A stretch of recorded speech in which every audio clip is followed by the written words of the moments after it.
ومن تبعهم بإحسان إلى يوم الدين. Amma ba'du.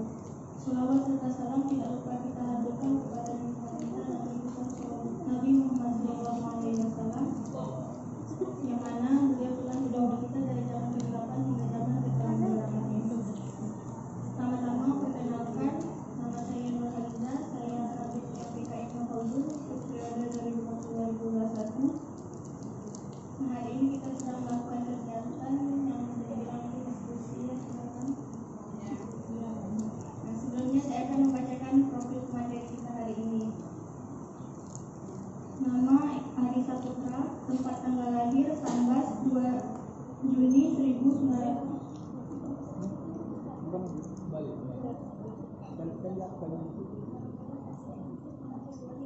Oke, saya ulangi.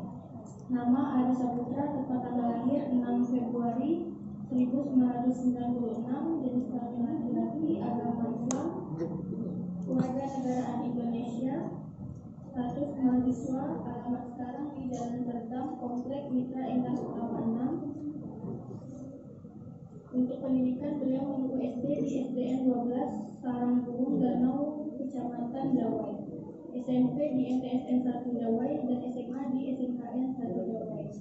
Untuk pengalaman organisasi, beliau pernah menjadi mentor AIK UMP pada tahun 2017-2018, wakil bidang advokasi BMFEK UMP 2017-2018, wakil bidang humas IMKJ 2017-2018, ketua bidang Ekomil pimpinan Komisariat Ibnu Khaldun periode 2017-2018, ketua pimpinan IMM Ibnu Khaldun periode 2018-2019, kader PCIMM Kota Pontianak periode 2019-2018, wakil presiden BEM UMP periode 2019-2020, dan sekarang beliau sedang menjabat sebagai ketua pimpinan cabang IMM Kota Pontianak periode 2020-2021. Nah, diskusi kali ini bertemakan rapat dinas perjuangan dan perjalanan IMM. Nah, untuk rapat dinas sendiri itu berarti menurut KBBI yaitu bukan sejak atau bukan jalan yang dilalui, atau juga perjalanan yang dilalui. Nah, selanjutnya akan dijelaskan lebih lengkap dan rinci oleh Imawan Ali Saputra. Untuk Imawan Ali Saputra,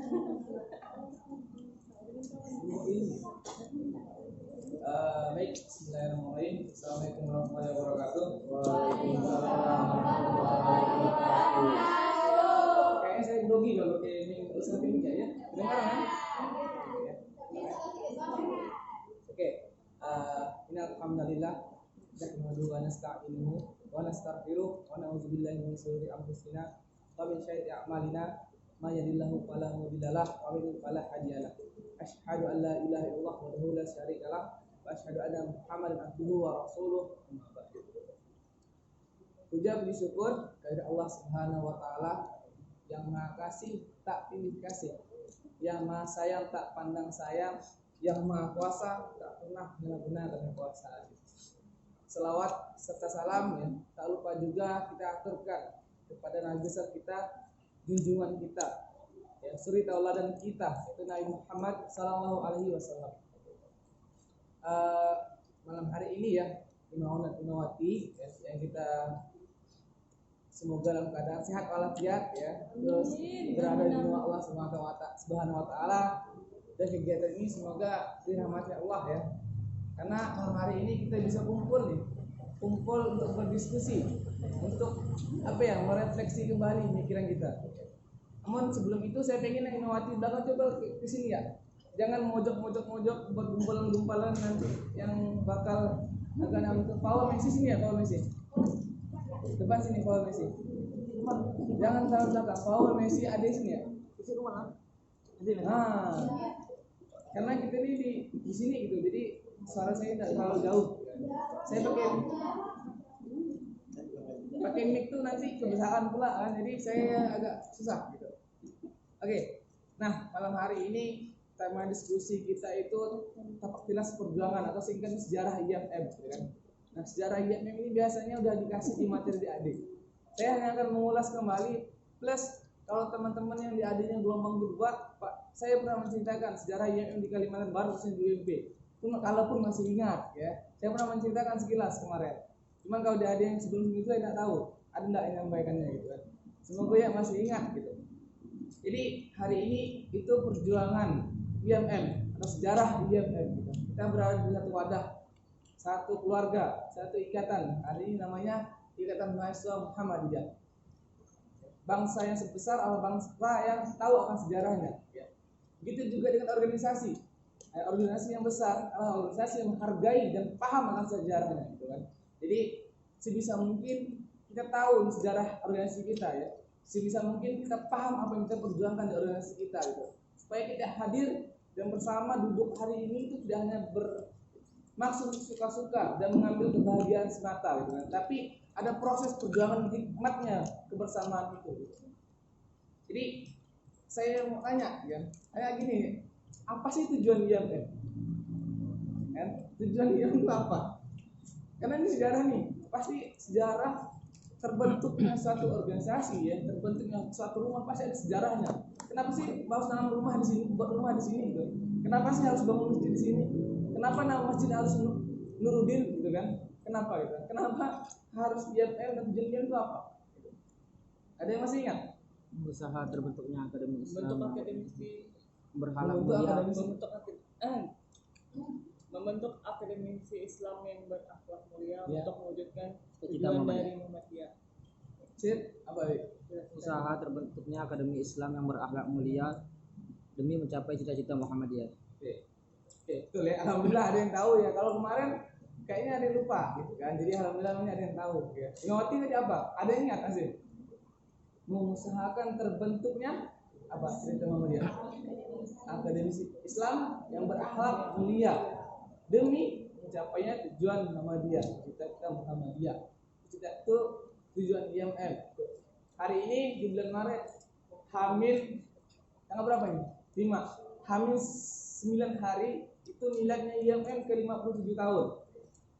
Saya rasa sejarah hari ini agak relevan materinya dengan sejarah yang akan kita tempuh untuk 9 hari ke depan. Karena sejarah 57 tahun IMM berdiri. Sejarah 57 tahun IMM berjalan. Gimana perjuangannya? Apa sih landasan perjuangannya? Sampai hari ini kok masih berdiri IMM dan berdiri dengan kokoh dan tegap gitu kan. Walaupun tidak di semua daerah itu merata kekuatannya, tapi alhamdulillah semua daerah itu ada IMM, terutama 33 provinsi, ya, masing-masing ada. Dan bahkan ada cabang yang sampai 30-an, ya, 29 cabang itu satu DPD. Hari ini di Kalimantan Barat cabang yang aktif itu ada 3, cabang yang ter-SK-kan itu ada 5 cabang yang ter-SK-kan. Yang aktif cuma 3. Enggak, yang di SK kan ada 6. Di SK kan ada 6, yang aktif cuma 3. Setengahnya vakum. Oke. Dan senior-senior banyak mempertanyakan kenapa vakum. Nanti kita cerita ya. Semoga nyampai ceritanya nanti. Oke, karena tujuan IMM adalah mengusahakan terbentuknya cendekiawan muslim yang berhalak mulia gitu. Sampai hari ini sudah tercapai belum tujuan IMM? Saya bertanya. Sebelum kita masuk nih, sudah tercapai belum menurut teman-teman tujuan IMM itu? Ayo lo. Belum sepenuhnya. Lagi? Ya. Atau Mahmud setuju gitu. Saya pengen itu yang diskusi, tapi diskusinya sambil teman-teman memikir kenapa saya bicarakan. Jadi ketika saya bicara kalian berpikir, oh iya gitu. Oh ternyata belum sampai loh. Oh ini dasarnya IMM. Jadi ada feedback pemikiran gitu, ada emosional tertukar gitu. Jangan sampai saya monoton, plek selesai, gak ada nanya selesai gitu kan. Setidaknya kalau saling bertukar pikiran, saya selesai, gak ada nanya pun kalian udah berpikir, oh iya ternyata ini. Jadi itu apa ya, cara saya menyampaikan sesuatu gitu, supaya ada tukar emosional. Oke. Hari ini IMM hampir 50 tahun, hamil 9 hari gitu kan. Hamil 9 hari. Itu pada 14 Maret 1964 ya, IMM ini didirikan. Sebenarnya perjalanan panjang, bukan 1964 ya. Ada perjalanan yang panjang sebelum itu.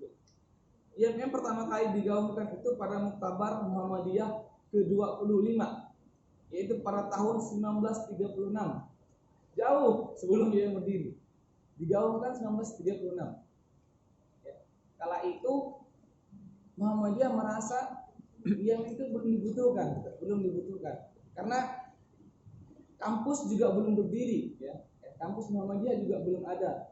Jadi pemuda-pemudi itu disatukan dalam satu wadah, itu pemuda Muhammadiyah dan NA kemarin. Belum ada IAM ya, belum. Jauh. Berapa rentang jaraknya? 1936 sampai 1964. Berapa tahun proses IAM bisa berdiri? Ayo, matematikanya yuk. Ayo. Berapa? Dari 1936 sampai 1964. Berapa prosesnya? 28 tahun. 28 tahun untuk mengajukan IAM itu bisa berdiri. Itu pun baru di ACC. Dan tepatnya pengesahan dari Presiden tahun 1965 ketika muktamar IMM pertama kali dilaksanakan. Pada tanggal berapa? Ada yang ingat? Tanggal berapa? Bulan berapa? Tahun berapa dan di mana? Ada yang masih ingat? Ayo, lupa. Ayo. Tahun 1964 itu IAM baru didirikan dengan 4 orang tokoh yang penting. Siapa? Pertama, Yasmin Al-Kindi. Yang kedua, ayo, apa? Ayo, siapa? Sudibjo Markus, terus Rosyad Soleh, terus Margono. 4 orang penting yang mendirikan IAM kala itu. Itu 4 orang tokoh yang menggagas. Pada awalnya bukan IAM, tapi dibuat perhimpunan pelajar dan mahasiswa Muhammadiyah pada tahun 1955. Itu dibuat perhimpunan dulu oleh mereka. Tadi ada rentang sekitar 9 tahun mereka baru mengesahkan IAM. Ya. Proses panjang. Setelah tahun 1936 diajukan ke Muhammadiyah, ditolak.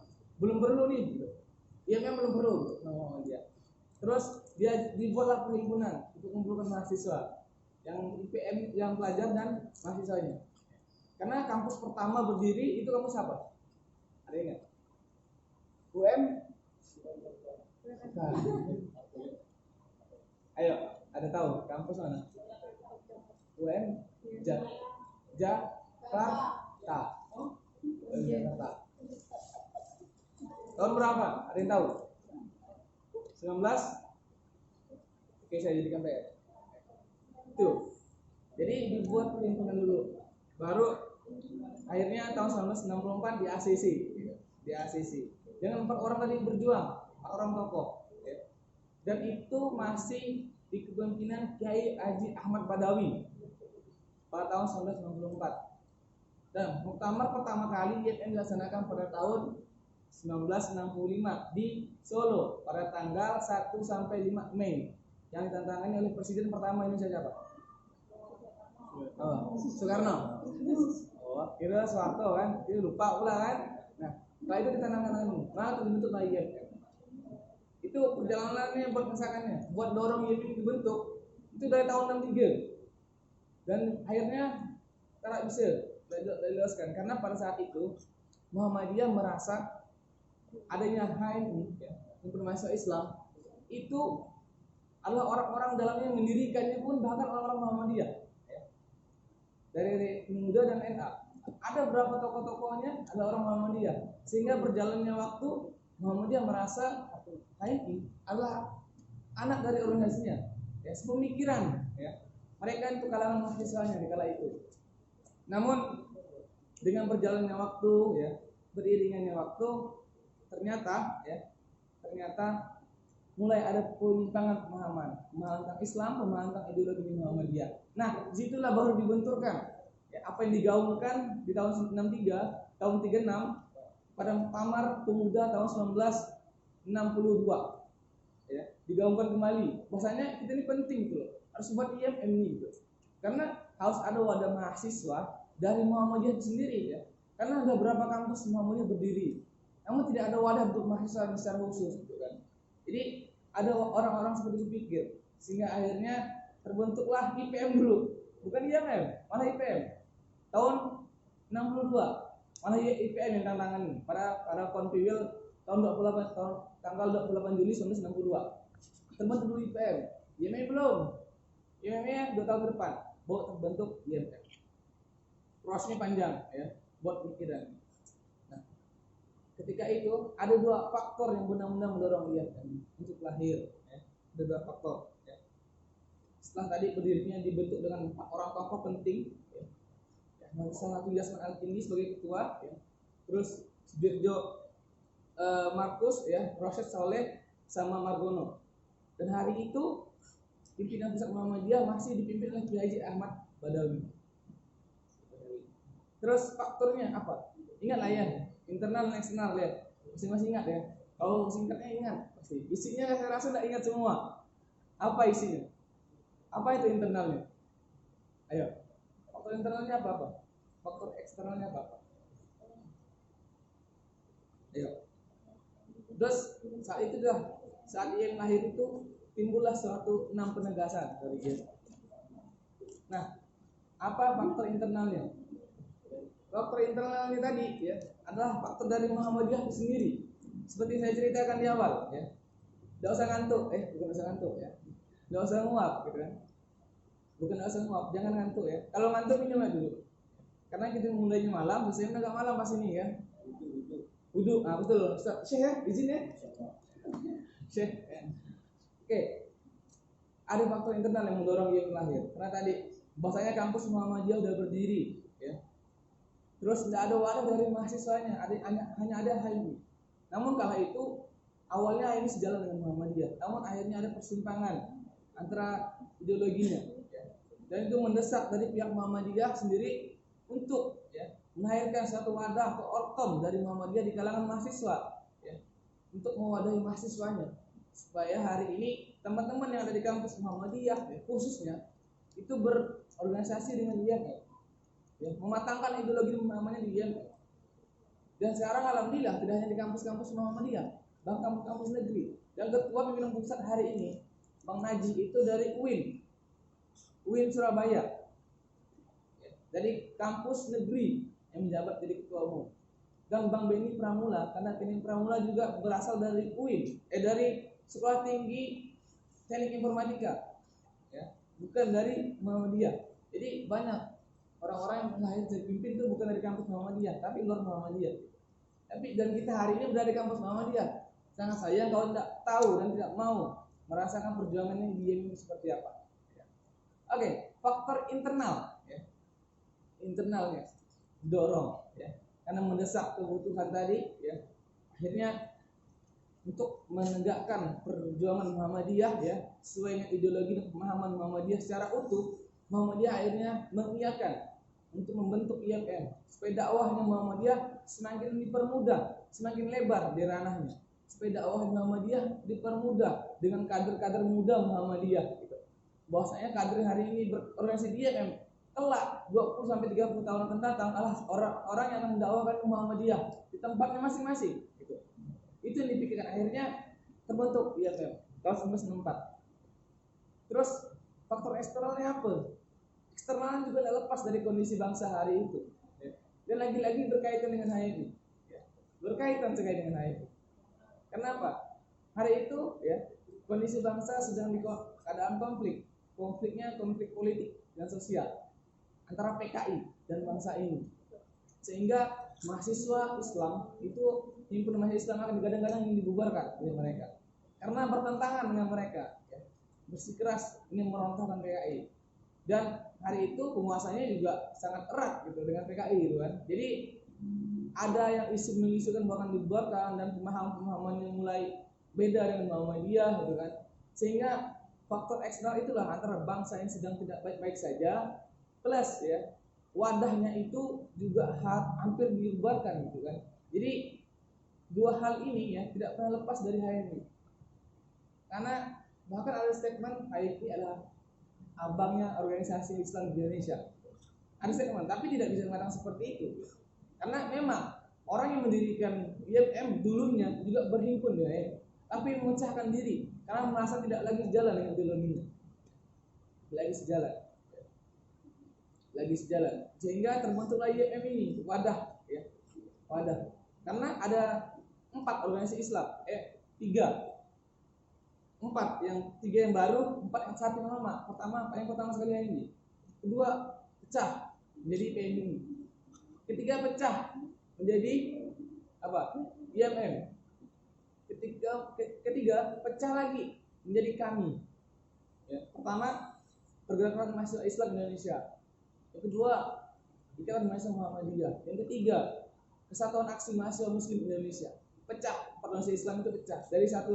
Emangnya orang-orang yang mendirikan itu memang berasal dari satu wadah. Ya ini, satu wadah. Tapi kenapa mereka keluar? Mereka mendirikan satu yang baru. Pasti ada gejolak yang luar biasa dalamnya, yang tidak sesuai dengan pemikiran dengan mereka. Sehingga timbullah organisasi Islam itu. Itu secara internal dan eksternalnya. Bahwasanya ada ideologi yang diperjuangkan dari internal dan ada kondisi bangsa yang benar-benar mencekam hari itu sehingga mendorong orang-orang kritis Muhammadiyah untuk mendirikan satu wadah di kalangan mahasiswa. Dan akhirnya terbentuk IMM. Ketika terbentuknya IMM ada 6 penegasan. Saya ulang lagi, ini kedua kalinya saya pertanyakan 6 penegasan. 6 penegasan IMM itu apa? Poin-poinnya. Karena dari 6 penegasan akan ada 3 kompetensi. Dari 3 kompetensi akan turun lagi menjadi trilogi. Dan dari trilogi akan adanya semboyan. Nah, saya pertanyakan dulu dari atas ini. Apa 6 penegasan? Pertama, 6 penegasan IMM. Yang pertama, atau enggak? Iya malah organisasi mahasiswa Islam. Kedua, apa? Jati diri Muhammadiyah adalah landasan perjuangan IMM. Yang ketiga, ayo, apa? Ada ingat? Fungsi IMM adalah sebagai eksponen mahasiswa Muhammadiyah, stabilator maupun dinamisator. Yang keempat, IMM adalah organisasi yang mengindahkan ya, hukum undang-undang falsafah di satu negara yang berlaku. Yang kelima, apa? Saya kebalik kayak ini. Yang keempat itu ilmu. Iya, yang keempat itu ilmu. Ilmu adalah amaliyah. Ada ilmiah. Ilmu adalah ilmiah. Ilmiah adalah ilmu, amal adalah ilmiah. Ilmu adalah amaliyah, amal adalah ilmiah di IMM. Yang keempat. Yang kelima baru tentang falsafah negara. Yang keenam apa? Masa ada yang apa? Ya apa?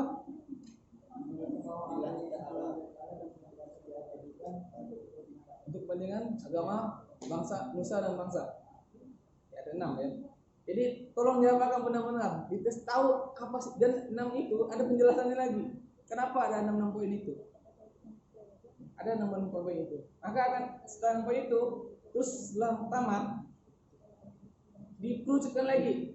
Jadi 3 kompetensi atau kita kenal 3 kompetensi. Nah, 3 kompetensi dan trilogi ini sering kebalik sama kita. Betul lah? Sering kebalik. Sering sekali kebalik. Sering kebaliknya seperti apa? Sekarang humanitas, kemahasiswaan itu balik, religiulitas, keagamaan itu balik. Bahasanya tri kompetensi itulah keagamaan, religiulitas, religiulitas, intelektualitas dan humanitas. Itu sering kebalik. 3 itu disederhanakan dengan trilogi. Disederhanakan trilogi. Dan ada sederhanakan dengan semboyan lagi. Apa semboyan? Biasanya ada 2 baju. Apa? Unggul dalam moral, unggul dalam moral, unggul dalam intelektual. Seperti itu secara singkatnya kan. Kalau cerita sejarah itu panjang ya, panjang. Kita dikasih materi 2 jam, terus FGD-nya bisa sampai 2,5 jam tentang sejarah IMM. Itu sejarah singkatnya. Bahwasanya kelahirannya itu diperjuangkan. Ada bukunya kok, kelahiran dipersoalkan biasanya. Itu dikupas tuntas. Ya. Silakan baca itu. Sekitar berapa ya? 300-400 halaman salah. 400 lebih kan? 300 lebih. Ya, saya lupa halamannya. Sudah tebal, segini ya. Itu jelas ya, kelahiran dipersoalkan. dan tak sekedar merah. Itu juga jelas. Atau mau lebih simpel lagi, IMF autentik. Ya. Atau yang lebih simpel lagi, berproses tanpa batas. Bukunya lebih simpel dan sekitar 100 halaman ya. Itu mengupas tuntas perjuangan IMF plus yang dari Kalimantan Barat, karena buku berproses tanpa batas itu buku yang diterbitkan oleh pimpinan cabang IMF pada tahun 2017-2018 di eranya Fadil kemarin. Buku itu diluncurkan. Jadi ada buku-buku yang simpel. Plus kalau teman-teman balas baca, saya punya tips. Karena saya juga termasuk orang yang malas baca. Ya. Silakan teman-teman cari video pendek tentang perjalanan IMF, sejarah IMF. Cari di YouTube. Kalau ada itu cari podcastnya yang berupa MP3, biasanya ada. Cari orang yang cari itu, jadi dengarkan ya. Ya, kalau malas baca, dengarkan itu plus pegang buku dan pulpen. Ambil poin-poin pentingnya, dicatat. Ya. Jadi teman-teman bakal dapat hal baru untuk mencari informasi. Tidak cuma dengan cara baca, tapi dengar gitu kan. Karena ada banyak panca indera yang bisa kita optimalkan. Karena saya termasuk orang yang malas baca. Kalau saya baca, kalau saya pengen satu ilmu itu, kalau saya butuh ilmu itu, saya pengen tahu tentang sejarah ini, saya baca tentang sejarahnya. Udah sampai situ. Saya pengen tahu ideologinya, saya baca tentang ideologinya. Jadi teman-teman juga gitu. Kalau mas bacanya, ya dengarkan ya podcast, dengarkan ya videonya. Jadi gampang nyimak nyari informasi sekarang gitu, gampang. Tidak perlu lagi pusda kan. Jadi ada memang informasi yang perlu dicari, terutama di sejarah organisasi. Bahwasanya kita ada berkumpul ya, tidak cuma ngumpul akan nanggut ya di sebuah tembok organisasi. Bahwasanya tembok inilah tembok perjuangannya gitu. Yang akan kita perjuangkan sama-sama, akan kita tegakkan dan kokohkan bersama-sama. Jangan sampai temboknya tembok yang kusam, ya. Usang akan pemikiran, usang akan perjuangan. Oke, sampai di situ. Itu sejarah secara umumnya ya. Karena saya tidak mau lama-lama, ini udah setengah jam ya. Kita tanya jawab ya, kita diskusi santai. Terus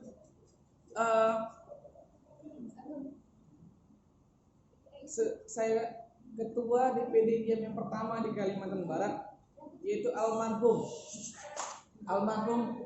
Ayahanda Ishak Saleh. Almarhum. Beliau meninggal tahun lalu kan? Tahun lalu tahun 2019 akhir ya, 19 kan? Oh, 18 akhir. 18 akhir beliau meninggal, almarhum.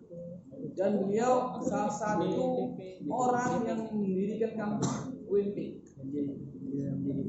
DPD IM kalau pertama Ayahanda Ishak Saleh. Terus beliau adalah orang pertama yang mencetuskan DPD di Kalbang pada kepentingan muktamar IMM. Dan di mana pergerakan IMM di Kalbang? Pada dulu, zaman dulu, UMP belum berdiri. Dan pusat IMM itu ada di UPB, bukan di UMP. Dan orang yang mau masuk IMM malah simpatisan awalnya. Ya, dan kita terputus dengan regenerasi itu, terputus dengan sejarah-sejarah itu.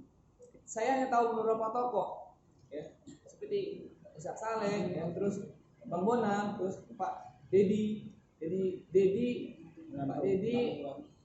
Pak Nilwani, ya, terus Pak Jumiran.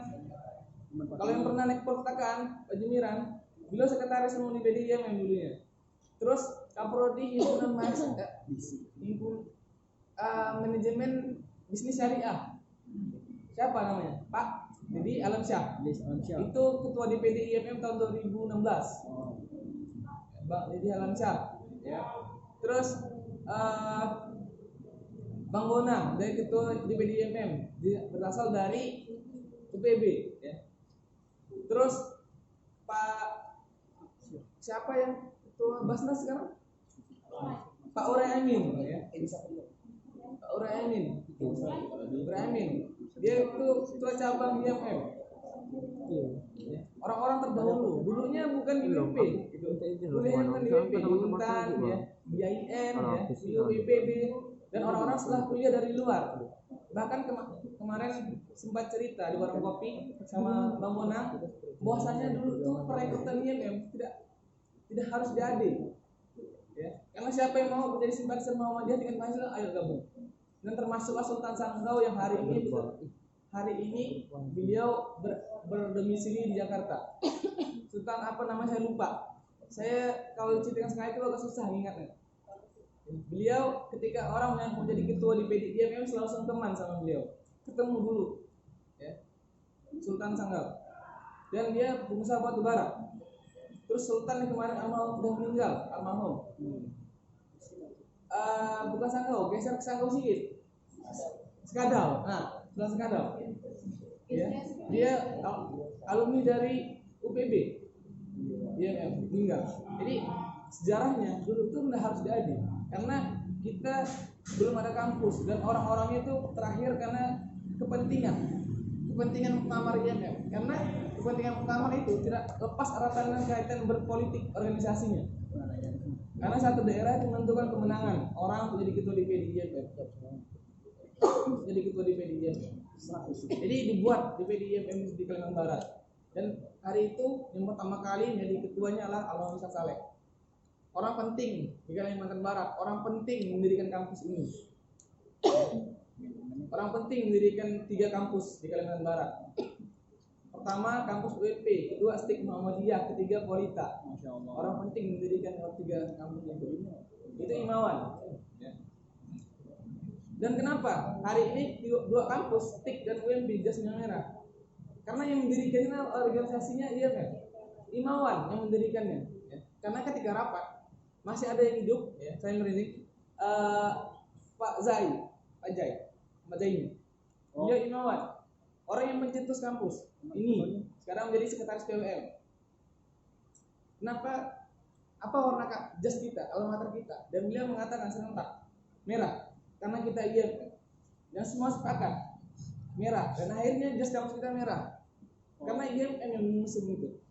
Jadi harus bangga dengan jas merah kita gitu, bangga dengan alma mater merah kita. Bahwasanya inilah perjuangan dari ayahanda kita, senior kita dulu ya. Kita walaupun tidak kenal, terputus generasinya, tapi kita tahu ini kampus kita gitu. Dan STIK pun gitu. Kenapa yang mendirikan orang-orang itu juga? Jadi jasnya merah, ya, jasnya merah.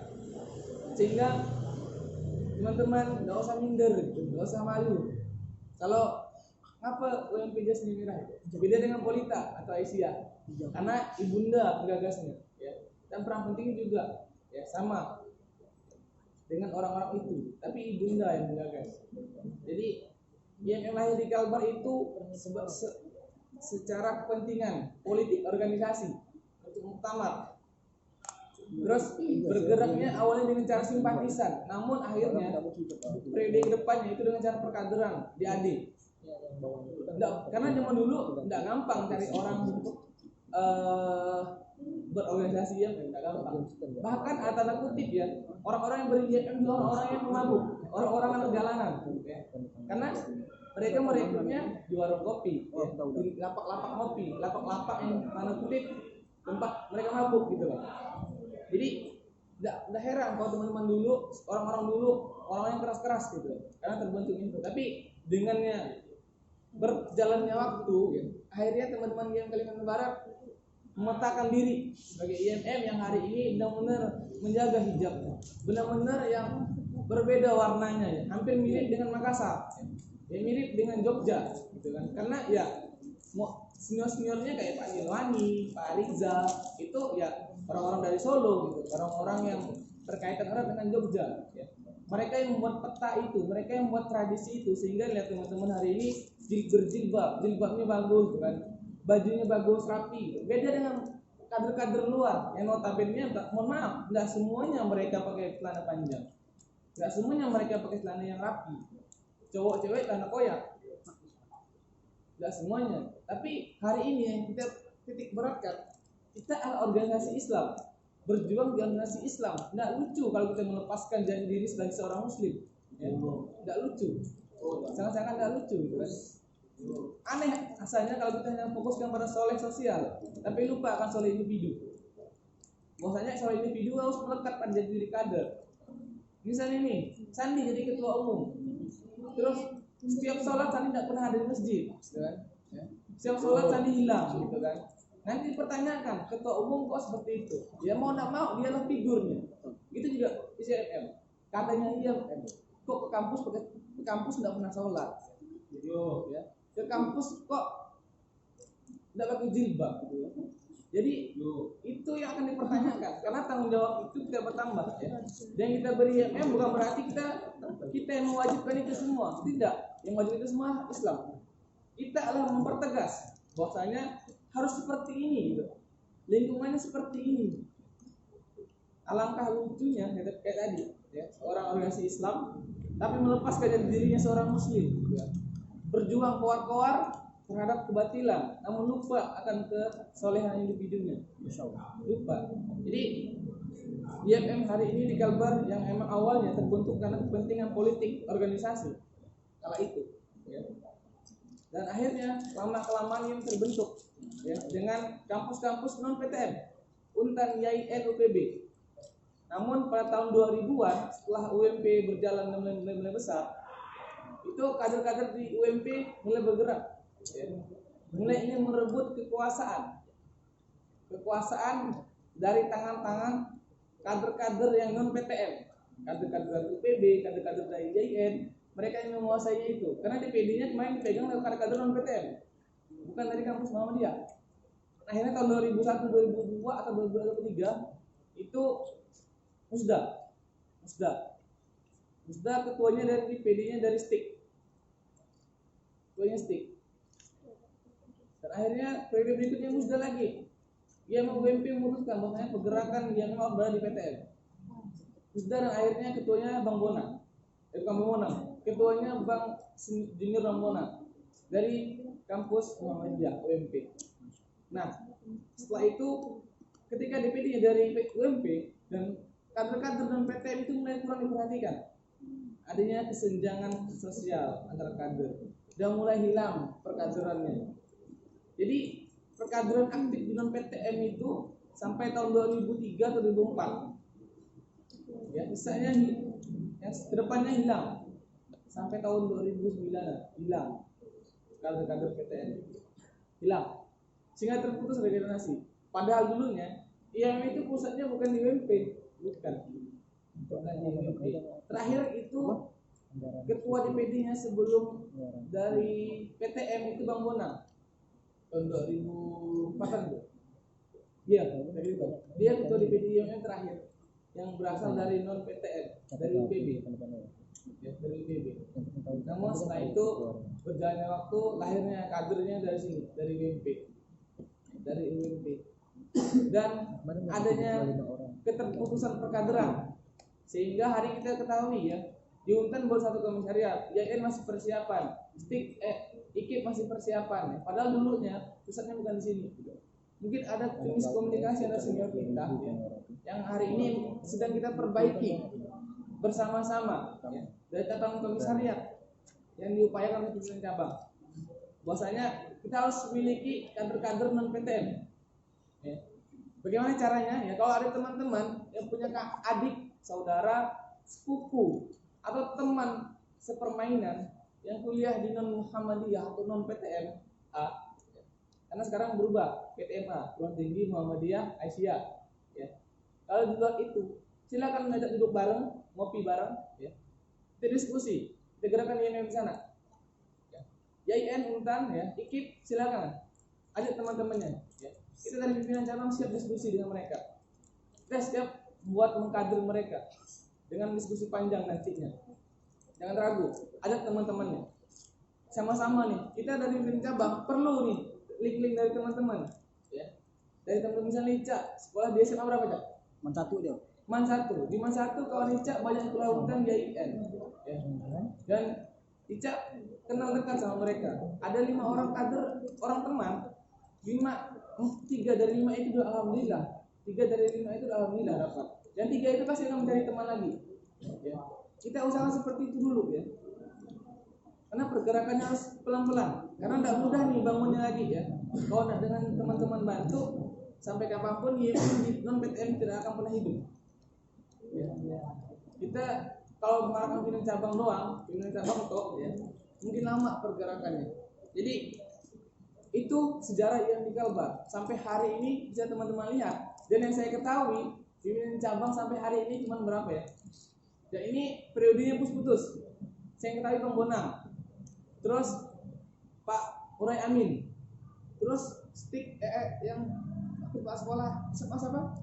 Pak Ahmad Fahir, terus Bang Erpandi, terus Bang Ade, terus Bang Erna, Bang Fadil, Bang Yuda. Ada 8 orang pimpinan cabang yang saya ketahui yang di Pontianak. Sisanya saya terputus. Saya nggak tahu ada informasi di mana. Ya, terputus regenerasi tahun ini cabang. Dan yang benar-benar jelas pimpinannya yang saya tahu, yang saya rasakan itu dari Bang Fadil, Bang Yuda dan saya. Bang Fadil 2 periode, Bang Yuda 1 periode. Berarti buat 3 periode. Saya. Ya. Sebelum Bang Yuda ada yang namanya Bang Erpandi. Dari Fikes. Siapa yang dari Fikes? Apa sih ada? Itu dari Fesena. Ya, dari Fesena. Ya, Paci ya. Fikes. Seniornya itu. Senior Paci. Dia dari Fesena. Ya, Bang Erpandi. Sebelum itu ada lagi Bang Adi Darisman namanya. Dari kesehatan juga. Habis itu sebelumnya ada lagi Bang Erna namanya. Tahu kenal? Ya, dia kesehatan juga. Dan itu bergulir ke kesehatan. Karena pusat di UMP dulu ada 2. Pusat IMM di UMP, 2 komisariat, 2 penyumbang kader terbesar. Perikanan dan Abisena. 2 penyumbang kader terbesar di UMP dulunya. Perikanan dan Abisena. Karena organisasi ini berputar ya teman-teman. Kadang di atas, kadang di bawah, kadang-kadang lama di bawahnya, kadang-kadang lama di atasnya. Tiba-tiba cepat jatuh. Ya. Hari ini mungkin ekonomi Ilmu Khaldun paling banyak kadernya. Tapi dulu hanya sekitar 6-7 orang juga. 6-7 orang, ya. Saya cerita 6-7 orang. 6-7 orang. Ya, saya tahu ya Bang Fadil, Bang Boim, terus Bang Rahman, Kak Anissa, siapa lagi ya? Cuma 4 orang saya tahu di awal. Habis itu baru timbul Kak Siti dan periode berikutnya. Awalnya 6 orang. Begitu kayak Jasman, ya. Jasman yang awalnya cuma 6. Hari ini Jasman komsel yang agresif ya, pergerakannya masif pergerakannya. Baru 3 tahun. 2 tahun setengah lah hitungannya. 2 tahun setengah. Ya. Hukum juga. Hukum berawal dari 6 orang yang diadanya angkatan Khalid. Ya, dia angkatan Khalid. Dan kala itu 6 orang. Dulu kader paling banyak itu dari Abisena sama perikanan. Abisena perikanan. Tapi nggak tahu kenapa. Saya nggak tahu ya sejarahnya seperti apa kalau perikanan sama Abisena. Kenapa ada terputusnya perkaderan? Karena kala itu yang saya tahu sedikit lah ya. Antara senior dan senior itu tidak bersinambungan, ya. Tidak saling berkolaborasi. Ada gap di antara mereka. Ada gap pemikiran, kepentingan antara mereka, jadi tidak bisa disatukan secara utuh. Bahkan terlahirnya komisariat ekonomi itu penuh permasalahan dulunya di UMP. Kenapa ekonomi memecahkan diri? Sehingga terdapat 6 orang, 7 orang. Kenapa? Permasalahan. Namun lambat laun akhirnya kita terbiasa dengan pemecahan komisariat, pemekaran komisariat. Karena dulu pemikirannya terpetak-petak dan orangnya pun terkotak-kotak. Nah, hari ini ya teman-teman ya, sebisa mungkin ya jangan sampai ada kader yang terpetak-petak dan terkotak-kotak. Terpetak-petak pemikirannya, terkotak-kotak kegiatannya. Dulu ya zaman saya masih jadi anggota ketua bidang Ekobir, saya untuk mengajak komisariat lain, saya langsung ditegur sama ketua umumnya. Ngapain ngajak kader-kader dari komisariat kami buat kegiatan sendiri dari komisariat kalian? Kali tegur, sehingga pas diskusi di depan sekre bawah, di depan pohon cinta 2 batang yang dulunya sebesar betis lengan lah, sebetis lah cinta itu, kami gantung bendera, kami gelar banner, kami diskusi. Orangnya sekitar 7-8 orang, ya di ekonomi, materinya Bang Fadil, Kak Anissa, ya orang-orang seperti itu bukan. Jadi benar-benar petak-petak, tersekat-sekat gitu kan kegiatannya. Sampai-sampai ngajak dari kader lain itu tegur. Saya satu ketua umum, saya sebagai ketua umum, saya masih nakal, saya ngeyel, saya ajak kader-kadernya. Saya bawa kader FG, saya bawa kader Abisena, ya, saya bawa kader Inpai, gitu kan. Saya sering disentil gitu, dimarahkan, tapi saya tidak peduli. Ya, karena salah satu orang yang agak nakal sebenarnya orang-orang kayak gitu. Orang marahkan saya selama saya benar, saya makin saya jadi, makin saya jadikan. Saya sering dicaci gitu. Ya. Sok-sokan berkegiatan besar-besar, tapi tidak ada orang. Sok-sokan pengen merangkul tapi tidak bisa gitu. Tapi hari ini ya, alhamdulillah ada yang kerjasamanya teman-teman ya, dengan lengsernya mereka terdahulu yang punya pemikiran tersendiri, itu membuat antara sekat komisaris itu berkurang. Hari ini ada dari perikanan, ada dari Ibnu Qayyim ya, ada dari FKIP ya datang gitu. Bersyukur sekali ada dari Jasman ya, ada dari hukum, ngumpul gitu. Dulu mau diskusi seperti ini nih, ya, ngumpul gini nih, pasti yang buat kegiatan ini kita tegur dulu sama komisaris lain. Ngapa sih ngajak-ngajak gitu? Gak usah ngajak-ngajak, kami punya komisaris sendiri, kami punya kegiatan sendiri. Ingat saya kata-kata itu. Sampai buka bersama kemarin, saya juga ikut dulu. Dan buka bersamanya tahun 2017 di Rasau, di Pantai Asuhan apa namanya? Sama-sama IMM. Ya. Ada saling singgung-singgungan. Jadi mungkin itulah yang penyebabnya dulu IMM di luar itu besar dan akhirnya dibawa ke UMP dan tiba-tiba yang di luar itu buyar karena ada kepentingannya masing-masing dan saling terkotak-kotaknya IMM. Ya. Tersekat-sekatnya IMM gitu. Sehingga tidak ada komunikasi baiknya, ya. Terputusnya silaturahim maka terputusnya juga amal jariyah juga. Hari ini dengan stik Muhammadiyah mungkin teman-teman yang hari ketua komisariatnya belum kenal dengan ketua komisariat hari Munyaban, ya. Tidak pernah, saya yakin lah ya. 7 komisariat di UMP, saya berani jamin cuma 1 atau 2 komisariat yang kenal sama ketua komisariat di stik sekarang. Siapa yang kenal ketua komisariat stiknya sekarang? Sini ada ketua komisariat Mughallun, ya. Ada dari kader Jasman, ada kader hukum, ya, kader etik, kader etik Ibnu Qayyim, Kader ya. PAUD. Ya. Ada. Siapa yang kenal ketua komisariat dari STIK? Ya, ada. Siapa yang kenal dari ketua cabang STIK? Ada. Nah, itulah salah satunya kenapa IMM terpetak-petak dan terkotak-kotak. Dan saya menyimpulkan terputusnya silaturahim itulah yang membuat IMM di luar PTM terputus perkaderan. Karena bahkan saya kenal ada kader di luar Muhammadiyah, di luar UMP itu ketika saya menjabat menjadi ketua umum ya, tahun 2018-2019 saya baru ketua bidang. Sebelum itu pun karena ada kepentingan dulunya. Dan karena kepentingan itulah terbuka komunikasi dengan kader-kader non UMP. Dengan STIK, saya kenal dengan ketua cabangnya, saya kenal dengan ketua komisariatnya. Nah, dulu sering kegiatan membolinya itu di sana. Nih, silaturahimnya sering ke sana ya. Walaupun kadang-kadang ada kepentingan yang imawannya di sana main kan, ke STIK biasanya kan. Suka nengok-nengok imawati di STIK gitu kan. Tapi ya itu silaturahimnya gitu. Karena enggak bisa dipungkiri STIK perawat gitu kan. Teman-temannya banyak imawati. Karena bahkan dulu silaturahim mistik pun di isu-isu kan mau nyari imawati sana gitu kan, kayak disindir-sindir gitu kan. Saya rasa hanya saya dan angkatan saya yang dekat dengan teman-teman STIK.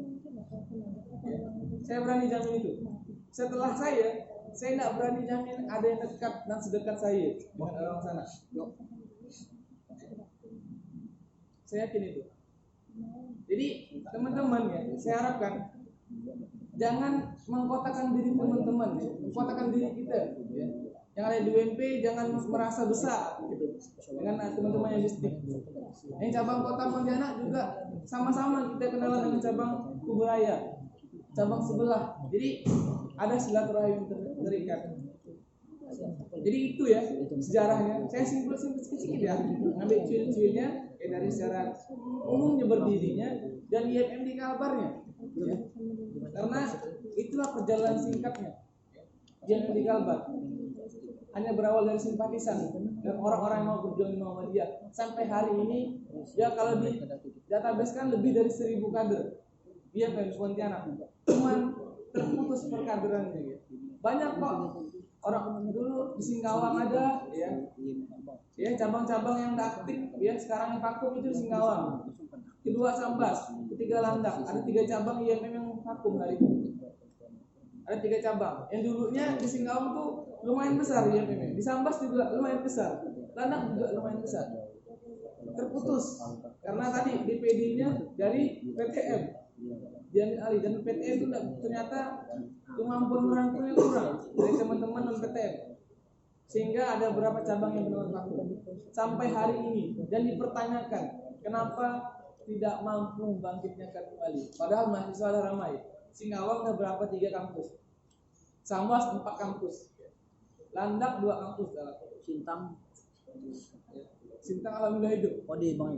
Jadi itu sama-sama ikhtiar. Jadi teman-teman, itu sejarah IFM, perjuangannya. Jadi kalau hari ini teman-teman merasa malu, merasa tidak tahu apa yang diperjuangkan di IFM, saya rasa perlu direfleksikan kembali tentang ideologi dan pergerakan IFM. Apa alasan teman-teman masuk IFM? Karena disuruh Bang Ari, kan? Terus sering di WA Bang Ari suruh masuk IFM, gitu ya. Pasti ada jawabannya. Saya itu pernah nemukan itu ketika sekeliling. Ada yang ngadu, dia masuk IFM karena disuruh Ari, gitu ya. Iya kan? Ya. Dan alhamdulillah bertahan biasanya. Karena ya jadi ketum, saya jadi ketum, saya menjapri semuanya. Dari kader bawah sampai kader yang setara saya japri. Jadi teman-teman, itu sejarah dari Kalbar dengan sejarah UMP, ya sejarah STIK, Polita itu yang didirikannya kader. Jadi jangan merasa minder dengan jas merah kalian, jangan merasa malu dengan jas merah kita, alma mater merah kita. Banggalah teman-teman. Tapi kebanggaan itu diimplementasikan dalam pergerakan dan pemikiran teman. Sama-sama berproses. Saya rasa itu ya, dari saya ya. Karena tidak banyak ya, saya buat catatan ini tadi sebelum sholat Isya ya. Dan alhamdulillah bisa sampaikan. Ya, saya rangkum dikit-dikit. Mungkin itu ya moderatornya, saya serahkan kepada moderator ya. Yang kayaknya main-main senyum-senyum tadi kan. Tahu ngapa? Senyum ya. Semoga senyumnya memiliki makna ya. Jadi diskusinya lebih hangat gitu kan. Oke. Terima kasih ya, saya serahkan kepada moderator. Oke, terima kasih kepada Iwan Alizafia. Selanjutnya bagi yang ingin bertanya dipersilakan. Saya izin dulu ya.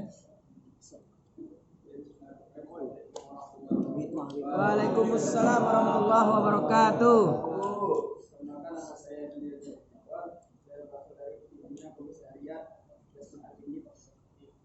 Saya ingin bertanya, saya mendengar salah satu kata dari dampak tindak pergerakan itu yang dinamakan dengan radikal. Nah, masuk radikal dalam pergerakan ini seperti apa? Terima kasih. Lagi langsung ke Bagus langsung ya, langsung ya. habis ini kampung ya. Oh, tampung. Oke, napas lo. Siap. Ingat Kak ngomongnya tadi ya. Kata aja. Oke, langsung dulu. Ada yang mau bertanya lagi? Dari Mawati sih. Mawati. Sini boleh. Ngatu anjir tahe. Enggak ada ya? Enggak ada nih. Aja loh. Oke. Simawan Haji ya. Dia mengatakan saya pernah mendengar radikal dalam gerakan. Yang dimaksud radikal dalam gerakan itu apa? Gitu kan. Kata-kata itu pertama kali dilontarkan di IFM di Pontianak itu sekitar tahun 2018 akhir. Ya. Kalau nggak salah tentang apa ya, demonstrasi. Iya. Kemarin. Ya. Demonstrasi pertama setelah tertidur sekian tahun. Ya, kita demonstrasi di Gulis tahun 2018 yang dipimpin oleh DPD IMM tentang Rohingya, kalau seingat saya. Dan itu ada statement radikal dalam gerakan. KBM. Jika saya tidak salah ingat ya dulu ya. Iya bang. Nah, gimana sih yang dimaksud dalam radikal dalam gerakan? Radikal gerakan itu seperti apa? Ada yang punya pendapat? Sharing dulu. Radikal dalam gerakan. Gimana sih radikal itu? Kita cari matematik. Berpikir radikal gitu kan, bertindak radikal. Ya. Kalau bang. Tapi berperilaku kalem. Gimana? Ada yang tahu enggak? Gimana itu? Radikal dalam pergerakan. Radikal dalam pergerakan. Bagi yang tahu boleh disarankan pendapat. Tapi ke moderator boleh ya. Kita sharing ya. Oke. Ini pandangan saya. Nanti kalau teman-teman mau menambahkan silahkan. Karena ini forum diskusi. Ya. Forum berbagi pikiran. Forum penambahan nutrisi otak. Ya. Gimana menurut saya? radikal dalam gerakan. Radikal dalam gerakan. Radikal apa loh? Istilahnya. Ayo tahu radikal tuh? Radik. Apa bit? Radikal. Lalu Mendalami. ngotot dengan idenya kali. Bukan Tidak. Hah? Nyimpang. San apa radikal? Melawan arus sih. Lawan arus. Agak ketawa-ketawa dari tadi. Ya ada awal ya. Ada yang ngikutin tidak? Radikal apa? Ada tahu? Muhammadiyah Apa dulu. sih itu radikal? Muhammadiyah dulu radikal juga. Lebih ke Apa? dulu Muhammadiyah dulu juga radikal juga bang, karena dia melawan garis pemikiran orang-orang terdahulu. Tuh aku. Yang ngikutin loh. Ada yang tahu nggak radikal? Tadi ada yang menyimpang. Terus melawan arus. Ada yang kekeh terhadap keinginannya. Ke dasar-dasarnya atau ke akar-akarnya gitu. Ada yang pengen apa? Sampai mendasar. Ada lagi Akar. Kamu akar. yang ngikutin ya? Nah, ada yang teroris katanya. Ada lagi ngikutin ya? Ayo lo. Hah? Terlalu bebas, gerak bebas. Keras. Garis keras. Apa tadi Pak? Tadi kan mengakar ya? Dasar. Lebih mendalam itu Pak. Akar lah berarti. Bergerak lebih mendalam. Bergerak menyelam, ambil air. Betul sih dalam. Sama sih dalam mengakar. Kalau kata Imawan Rama itu lebih mendalami atau mengakar, pemikiran yang mengakar. Ya. Radik. Radik yang akar. Radik itu kan apa? Iya, mengakar. Terus gimana sih maksudnya gerakan yang radikal? Gerakan yang masif gitu loh. Gerakan yang benar-benar bergerak berdasarkan ideologinya. Ya. Nggak peduli yang lain itu mau seperti apa. Aku ya aku dan rasa aku benar, itulah gerakan. Contohnya radikal dalam beragama. Radikal dalam beragama. Radikal. Konteksnya seperti apa? Konteksnya dalam akidah. Tidak ada toleransi. Tidak ada toleransi dalam akidah. Jadi radikal kita beragama nih. Betul. Ya. Itu harus radikal. Ya. Kalau kita toleransi dalam akidah, ya akan terbitnya ya tentang apa aja? Akan terbitnya kebiasaan, habit tentang membenarkan yang salah dan menyalahkan yang benar. Ya. Aduh. Ya, jadi menyatukan yang hak dan yang batil nanti kalau tidak radikal dalam beragama. Ya. Karena radikalnya dalam konteks pikiran dalam akidah. Jadi tentang muamalah. Itu juga dengan niatan. Radikal dalam pergerakannya sesuai dengan ideologinya. Ideologinya apa? Ideologinya tidak akan terlepas dengan sejarah dan nilai perjuangannya. Membahas ideologi harus sesuai dengan yang lalu, sekarang, dan masa akan datang. Karena konteks ideologi adalah pemikiran. Pemikirannya akan selalu relevan dari yang lalu, yang sekarang akan datang. Gimana simpelnya radikal dalam pergerakan? Jadi setelah jawabannya tadi, gimana simpelnya radikal dalam gerakan? Ayo lu. Tidak banyak, tidak nyimak. Mak bang. Ayo. Gimana simpelnya radikal dalam gerakan? Dia bergerak. Demo terus. Hah? Bukan Demo terus. Demo terus. Simpelnya radikal dalam gerakan adalah bergerak sesuai dengan ideologi tanpa adanya toleransi terkait tentang nilai-nilai yang diperjuangkan hari ini. Tidak ada toleransi kalau teman-teman ikut di dua organisasi pergerakan mahasiswa. Ya, tidak ada toleransi, kita radikal, kita tetap satu pemikiran. Kalau mengikuti IMM, jangan ikut yang lain. Ya. Radikal dalam pergerakannya. Ya. Dalam perkaderannya, ya, harus ada ikrarnya. Ya. Radikal dalam perkaderannya. Ini perkaderan IMM, ada 6 materi wajib IMM. 6 materi wajib itu radikalnya. Harus mengakar di situ. Harus masif kegiatannya. Karena radikal itu sebenarnya radikal itu dipesetkan sama orang-orang. Kayak anarkis. Anarkis itu dipesetkan. Anarkis itu bukan hal yang jahat kok. Itu lagi. Anarkis, teman-teman kalau ngomong, anarkis kita kerjaan kita ini, pasti teman-teman mindsetnya kegiatan yang jahat, memukul orang, membunuh orang, merusak sesuatu itu. Pasti anarkis. Islam dan negatif. Nah, gitu juga dengan radikal, diplesetkan sama orang-orang Indonesia. Biasalah ya, orang Indonesia suka kena salah kaprah, suka kena salah kaprah dan membenarkan kebiasaan, bukan membenarkan satu yang benar. Betul bang. Ya, itulah kebiasaan kita. Jadi radikal itu bukan sesuatu yang jahat. Dalam konteks pergerakan IMM, dia harus sesuai dengan ideologi dan nilai-nilai yang diperjuangkannya. Jika menyimpang harus diajar. Kalau nggak bisa diajar baru dihajar. Wah, tahu. Ya. Itu radikal itu dalam pikir radikal dalam bergerak IMM. Ya. Jadi itu Ji. Mungkin ada teman-teman menambahkan. Ya, ada menambahkan enggak? Radikal dalam pergerakan. Ada yang menambahkan tak? Saya pengennya ada yang nambahkan gitu. Ada statement. Saya tidak setuju sama Bang Ari gitu. Saya tidak setuju sama materi. Saya punya pendapat seperti ini. Saya pengen adanya demo perang pemikiran gitu di diskusi-diskusi gitu. Ya. Saya pengen di materi selanjutnya atau diskusi selanjutnya akan ada perang-perang pemikiran gitu. Coba berani menyatakan sikap yang apa yang teman-teman pikirkan. Karena gini ya, mungkin baru kali ini kita ada diskusi rutin setiap minggunya 2-3 kali. Tahun-tahun yang lalunya belum pernah ada. Ini salah satu ikhtiar dari pimpinan cabang untuk menghidupkan kembali daya pikir dan literasi teman-teman. Setidaknya yang balas baca bisa mendengar orang-orang berbicara. Yang malas datang ke tempat-tempat yang formal akan ada ruang-ruang diskusi non formal. Setidaknya setelah semua itu terlaksanakan akan ada sebuah wadah baru dari IMM yang nantinya kita lahirkan bersama sebuah komunitas yang berbasis intelektual yang masuknya tidak harus kader tapi setelah masuk harus menjadi kader.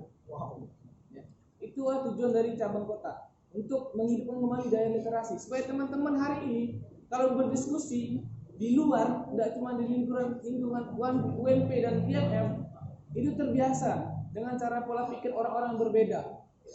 Karena salah satu cara membentuk diri ya banyak-banyaklah bergaul dengan orang yang berbeda pemikiran dan pandangan dari teman-teman. Betul. Ya, supaya tidak berpikir dengan kacamata kuda kalau kata orang. Jadi itu ya. Jadi silakan kalau ada yang mau berstatement menyatakan dirinya atau dari Yunda menyatakan saya tidak setuju bang karena saya tetap berpikiran radikal itu jelek. Karena apa? Ini. Silakan gitu. Ini mimbar bersama, kegiatan bersama. Tidak akan ada kata salah menyalahkan, tapi kuat menguatkan. Oke, saya rasa itu ya. Jadi kurang lebihnya mohon maaf ya. Mungkin ada yang mau tanya lagi ya. Kasih senyum loh mereka ini. Kayaknya ada yang nggak senyum nih. Aduh, langsung Silakan tuh. langsung mah. Mau bertanya lagi silakan. Tanya kasih. Syekh Habib. Beliau ini Habib dari Ibnu Khaldun yang kenal silakan nanti. Habib Ibnu Khaldun. Inilah ya. Iya. Inovasi atau yang berbagai tentang sejarah itu pasti banyak pertanyaan. Imawan Sandi mau tanya. Oke. Oh, ada. Ya, Imawati tidak tanya enggak? Oke, Nah, PR saya ini ada belum? Kampus mana yang pertama kali didirikan dan kapan berdirinya? UMJ.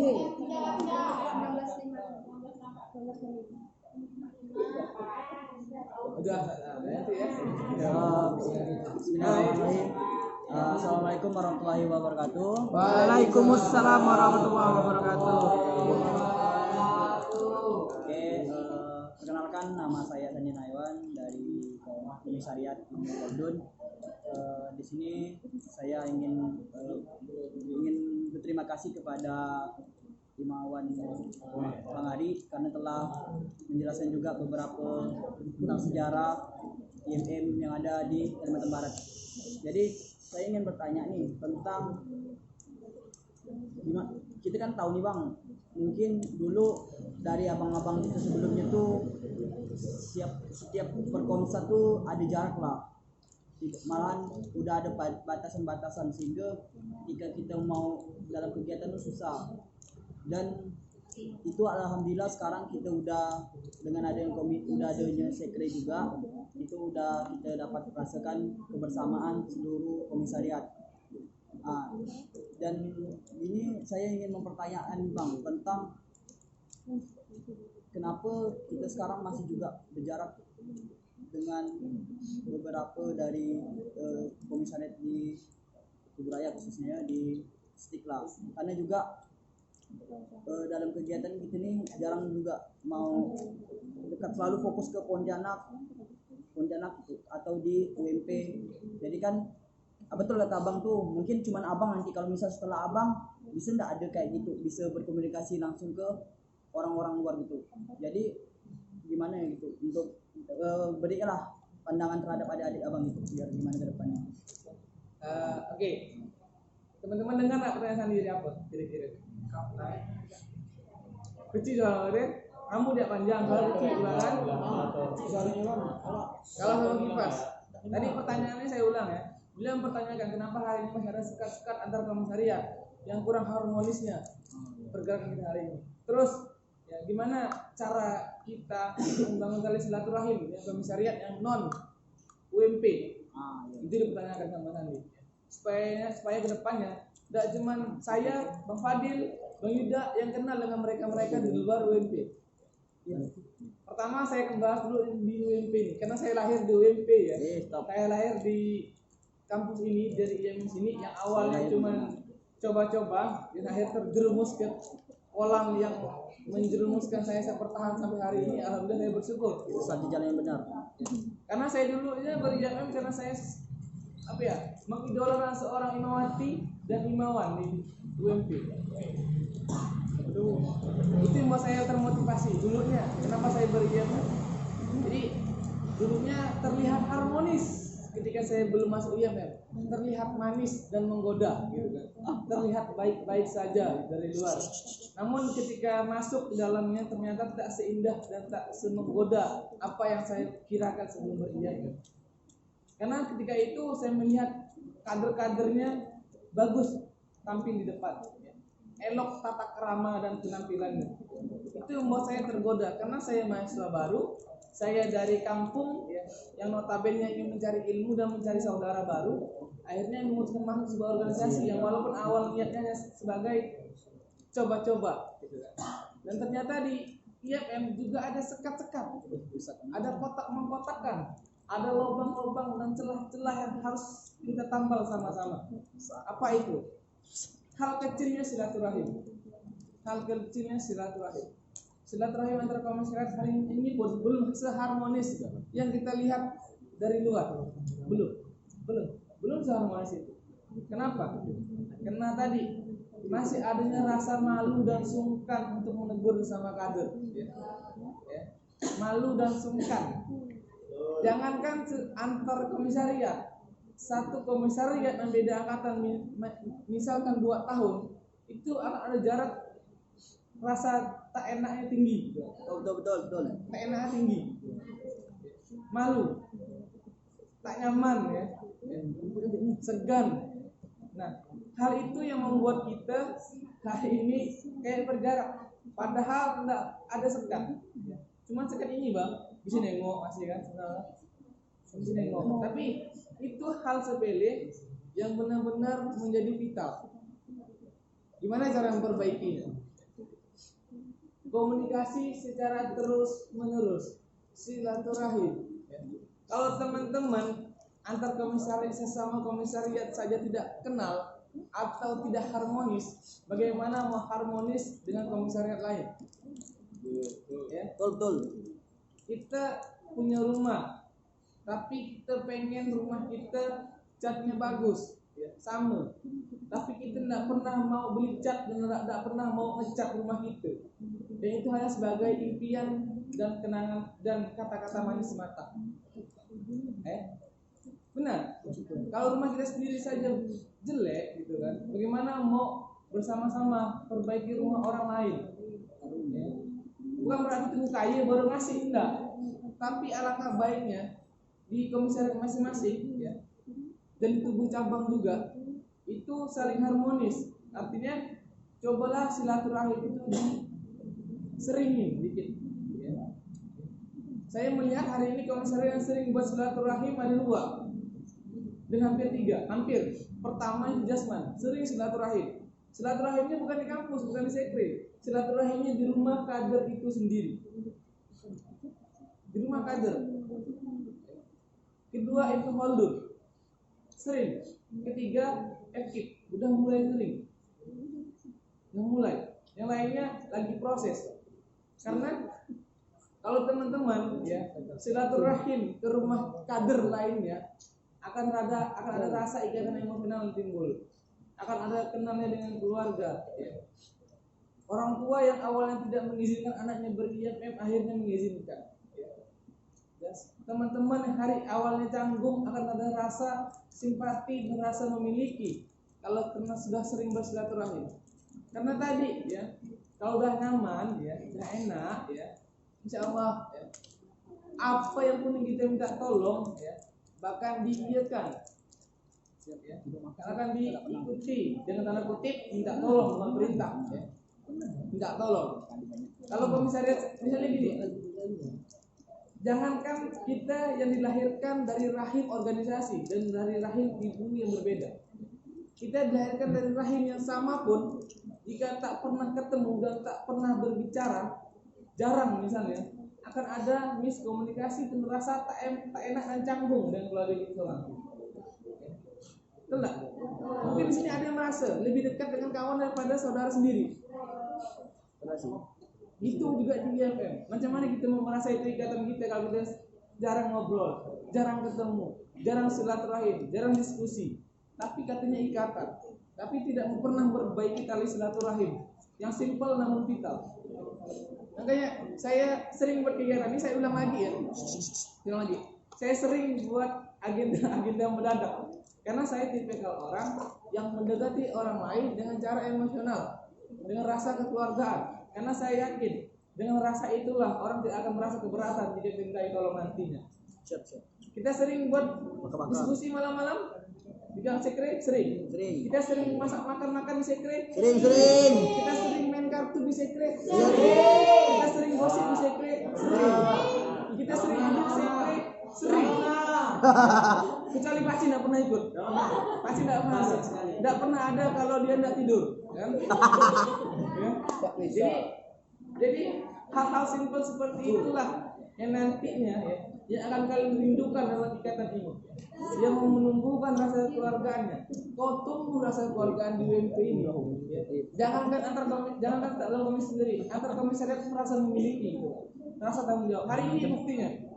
Ya, hari ini buktinya. Yang berkegiatan ini Mukoldun, bukan PC, bukan Korkom, tapi yang datang ada dari komisariat-komisariat lain. Itu membuktikan step by step, one step closer, bahasa Jawanya kan. Oh, betul bahasa Jawa ya kan? One step closer untuk menggapai sebuah keharmonisan organisasi. Ya. Ada rasa memiliki dari teman-teman perikanan, dari Safinatun Najah, teman-teman dari Ilmu Qayyim, teman-teman dari Ekip, teman-teman dari hukum, teman-teman dari Jasman, bahwasanya kegiatan ini penting. Selain untuk memupuk pemikiran, juga memupuk tali silaturahim. Jadi pertama kali harus diperbaiki itu tali silaturahim teman-teman. Ketemu dan ngobrol dulu, baru berbicara tentang pemikiran, tentang ide, tentang gagasan dan gerakan. Bagaimana mau berpikir dan bergerak kalau berbicara dan silaturahim saja tak pernah. Ya.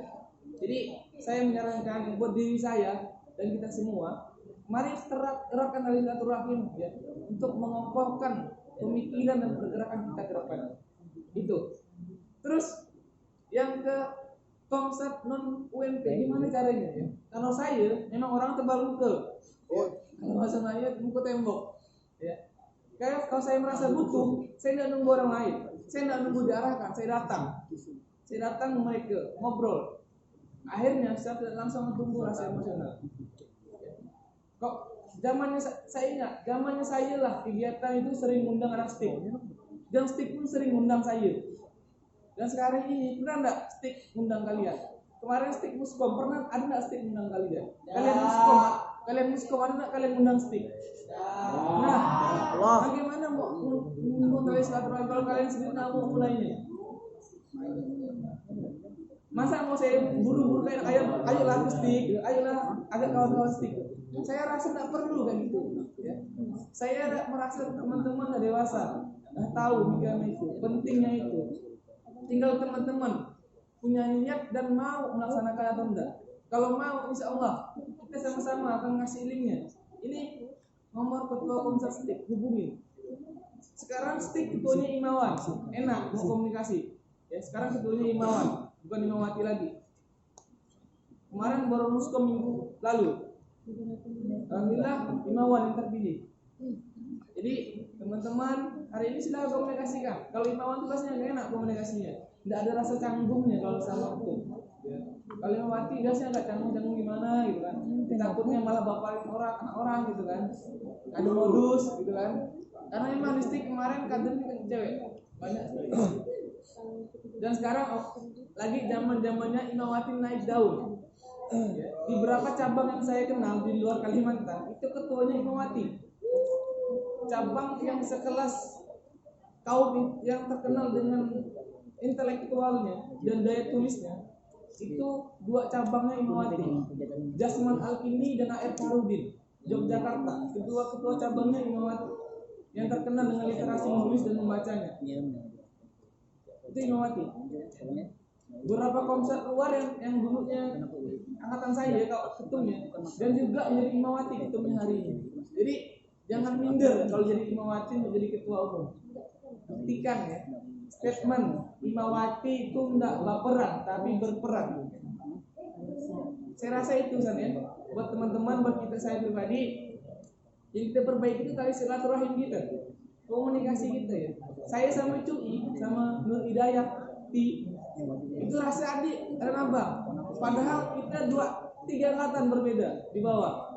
Karena komunikasi kita lancar. Ageng yang baru kenal dengan Balkis mungkin yang merasa akrab karena komunikasi Ageng dan Balkis intens gitu kan. Karena tadi komunikasi saya sama Ai ya, saya sering jarang ketemu tapi ketika di Adi saya sering ngobrol. Saya sering komen WA ini. Iya. Ai merasa dekat. Karena silaturahim terhubung ya. Saya sama Paul, saya jadi MOT-nya dan hari ini sering komunikasi. Jadi merasa ada keterikatan emosional. Sama Messi itu, misalnya gini, saya minta tolong, Mes, dengan simpel ya, Mes, saya nak canggung. Kalau mau lipatkan baju abang Mes gitu. Dan Messi pun nggak rasa kebatas sini Pak. Karena tadi itu tuh hal simpel. Kalau orang nggak sering ngobrol, sering terakhir akan dianggap saya ini malas. Dan Messi pasti tahu melakukan itu.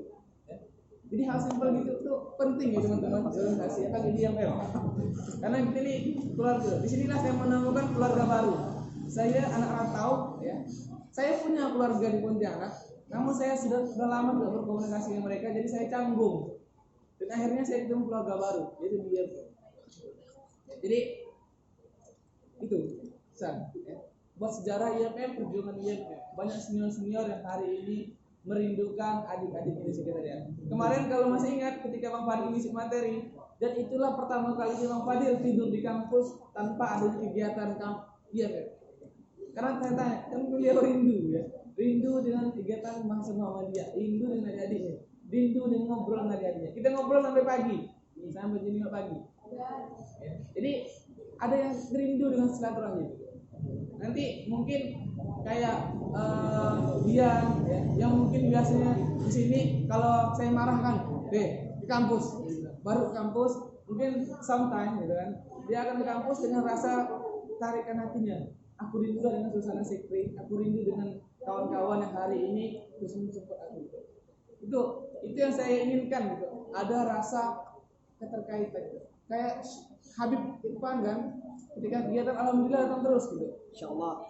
Itu pun kalau udah helmnya hilang kemarin saya rasa nggak terpukul gitu. Jadi ada helmnya hilang ada berkahnya. Bahwasanya dia harus sering-sering supaya kenal itu helm Irfan. Kan? Saya rasa itu. Ya, teman-teman. Ada lagi tanya? Oh jelas. Ya silakan Syekh. Oke, baik. Assalamualaikum warahmatullahi wabarakatuh. Waalaikumsalam warahmatullahi wabarakatuh. Perkenalkan nama saya Yohanes Antri Panggilan siapa? Kalau susah panggil saja Ujang. Saya dari PK IMM Widya Dharma Pontianak. Saya ingin bertanya, ini sebenarnya pertanyaan dari Ketum Ibnu Khaldun yang terdahulu. Jadi ini bertanya gini, apa sih fungsi kita belajar sejarah IMM ini? Mungkin cukup sekian. Waqallah wa mayasturun. Assalamualaikum warahmatullahi wabarakatuh. Waalaikumsalam. Ternyata beliau ini blasteran ya, antara kader IPNU dan IPM ya. Kemarin dilantik dari GP Ansor ya.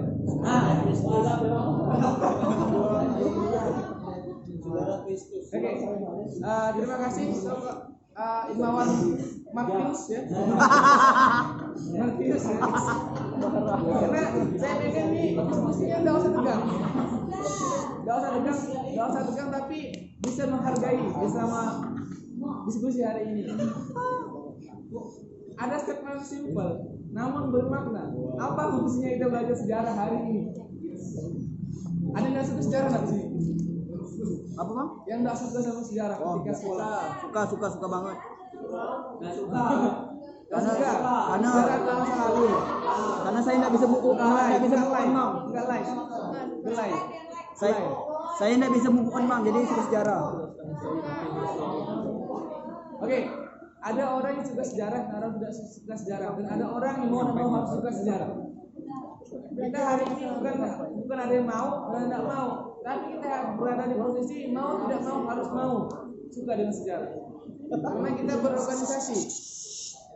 Ya, ada sebenarnya di awal saya bilang, ya, bangsa yang besar adalah bangsa yang mengenal sejarahnya. Begitupun dengan organisasi yang besar adalah organisasi yang mengenal dan menghargai sejarahnya. Apa fungsinya belajar sejarah? Pertama ya, kalau saya pertama, kita harus tahu nilai perjuangan sejarah kita ini apa. Dasar rumah ini yang kita harus pertahankan. Kenapa hari ini kita sholat harus pakaian rapi? Tahu sejarahnya. Kenapa hari Jumat yang cowok harus memakai pakaian terbaiknya? Tahu sejarahnya. Karena tahu sejarahnya lah cowok itu mau pakai baju rapi hari Jumat. Kenapa hari ini teman-teman mau bersedekah? Karena tahu asal usulnya sejarahnya. Kenapa teman-teman hari ini mau menuntut ilmu? Karena teman-teman tahu asal usul sejarahnya. Untuk ilmu adalah perjuangan. Ya. Kenapa hari ini teman-teman memakai pakaian syar'i? Karena teman-teman tahu asal usulnya sejarahnya. Itu pun dengan IMM dan malam hari ini. Kenapa kita belajar sejarah? Karena supaya kita tahu apa alasan kita berjuang di sini. Gimana awal perjuangannya dimulai dan seperti apa pergerakannya itu dimulai sehingga kita tahu dan bagaimana cara untuk berjuang ke depannya. Karena sesuatu itu biasanya manusia harus tahu dulu asal usul dan feedbacknya. Karena ini kita belajar dulu asal usulnya ini apa dan feedbacknya ke diri itu apa. Feedbacknya tidak bisa kita lihat hari ini, tapi kita bisa lihat cerminan orang-orang terdahulu. Bagaimana kita tidak bisa menilai sukses itu dari harta dan benda atau tahtanya. Kita tidak bisa menilai rezeki itu dengan materi. Ya. Kita juga bisa menilai berhasil tidak IMM itu harus menjadi ketua. Ya. Jadi apa? Ayo, bingung. Terlalu banyak. Ya. Fungsinya tadi kita harus tahu. Ya. Harus tahu gimana awal mulai berdirinya, terus kita tahu gimana mereka memperjuangkannya, terus tahu alasan mereka berjuangnya untuk apa, sehingga kita hari ini bisa mempertahankan apa yang telah diperjuangkan sampai hari ini, tidak menyia-nyiakan nilai-nilai yang telah diperjuangkan dari terdahulu kita. Artinya nilai-nilai itu masih relevan. Dan saya mau tanya kepada teman-teman, nilai-nilai perjuangan IMM hari ini relevan enggak? Saya mau tanya balik, relevan enggak nilai-nilai perjuangan IMM sampai hari ini? Ayo, gimana menurut teman-teman? Imawan dan Imawati. Karena kita belajar sejarah kan, sejarahnya panjang nih. Cuman enggak menyinggung ideologi ya sayangnya, karena ideologinya kemarin dibahas. Jadi relevan enggak? Kalau menurut saya, karena ada jawab, itu relevan. Kenapa adanya IMM hari ini?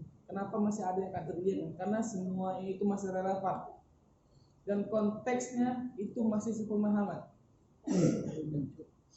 Kita tidak bisa menilai IMM hari ini mandat karena kita cuma berkutik di UMP, hanya berkutik di Kota Pontianak, hanya berkutik di Kalbar.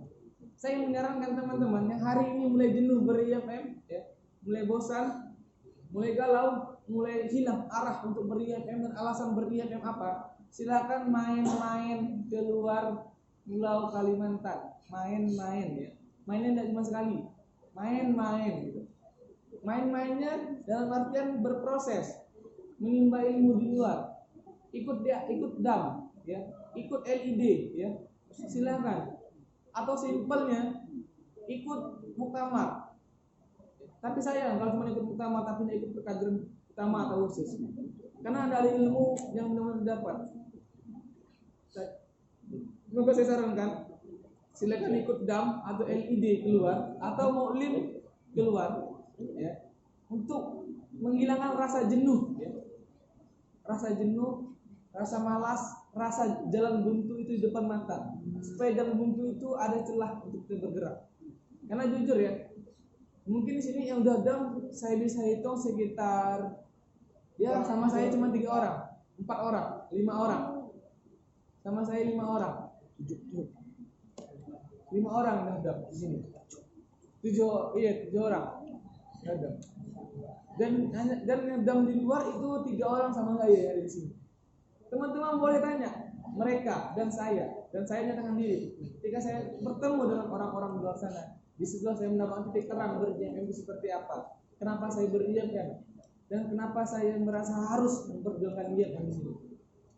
Karena adalah satu pemikiran baru dari mereka dan sejarah-sejarah IMM lah yang mereka pakai supaya mereka tahu berjuangnya seperti apa.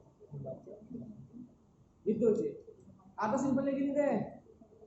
Sekali simpel sedikit deh, tambah. Kita analoginya gini. Kita tidak bisa menyimpulkan orang itu pandai rezeki dengan hartanya. Ya, kita tidak bisa menyimpulkan banyak rezeki banyak hartanya. Dalam artian gajinya besar, ya, duitnya banyak, mobilnya banyak, rumahnya banyak, bini pun banyak, gitu kan? Tidak bisa kayak gitu. Tidak bisa kayak gitu. Karena tadi ya, orang yang memiliki duit banyak belum tentu bahagianya banyak. Orang yang punya mobil banyak belum tentu bisa naik mobil setiap hari. Tahu Amerika Airlines? Tahu? Ya. Boleh teman-teman cek pemegang saham terbesarnya itu orang yang tidak pernah naik pesawat sama sekali karena dia fobia akan ketinggian. Sampai sekarang dia belum pernah naik pesawat. Dia pemilik saham terbesar Amerika Airlines dan tidak pernah sama sekali pun naik pesawat karena dia fobia terhadap ketinggian. Dia punya banyak uang, ya. Dia punya banyak pesawat, tapi dia tidak pernah gunakan pesawat. Ya. Dia punya banyak duit buat beli makanan, ya. Dia punya banyak duit buat beli makanan, tapi ketika makan lemak-lemak, kolesterol. Ya. Kita punya banyak duit, ya. Kita tidak punya banyak ilmu. Tapi ketika kita makan, apapun kita nikmati. Itu juga ber-IMM. Kita hari ini berada dalam IMM. Kita tidak punya banyak duit di IMM, ya. Kita tidak punya banyak pergerakan di IMM karena belum. Tapi kita harus nikmati perjuangan itu. Ya. Kita bisa apa? Bisa punya silaturahmi dan punya keluarga baru. Simpelnya seperti itu. Dan sejarah hari inilah yang nantinya akan mengukir tinta-tinta perjuangan teman-teman. Sejarah tidak akan pernah hilang, ya. Namun nama ente akan hilang kalau tidak ente buat sejarah. Wow. Ya. Boleh? Cek? Terus ya. Jadi itu sih.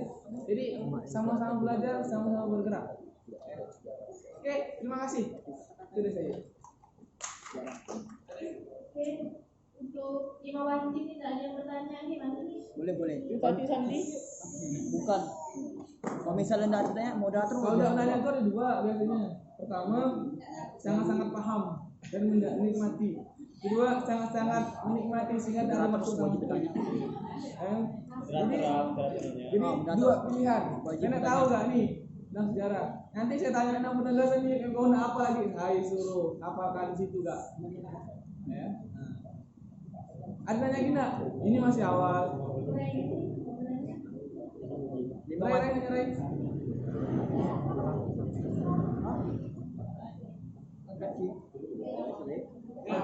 Boleh nanya dulu ya?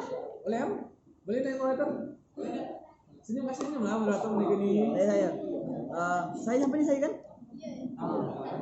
Oke, bismillahirrahmanirrahim. Assalamualaikum warahmatullahi wabarakatuh. Waalaikumsalam. Perkenalkan, nama saya Sandi Naiwan. Di sini saya ingin menanyakan tentang kenapa para orang-orang pendahulu kita IMM ini yang di Kota Pontianak khususnya di Kalimantan Barat tuh tidak membuat catatan sebuah dalam buku atau karena saya rasa tuh tak tahu sih, mungkin saya tidak tahu, tidak ada buka buku atau gimana.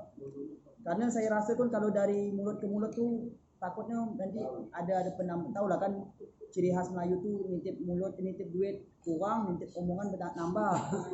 Jadi saya tuh mempertanyakan, atau kan kalau bisa ke depannya kita juga bisa lah buat buku ataupun buat di jejak catatan untuk ke depannya. Jadi saya gimana Bang? Kalian sih. Baik, perkenalkan.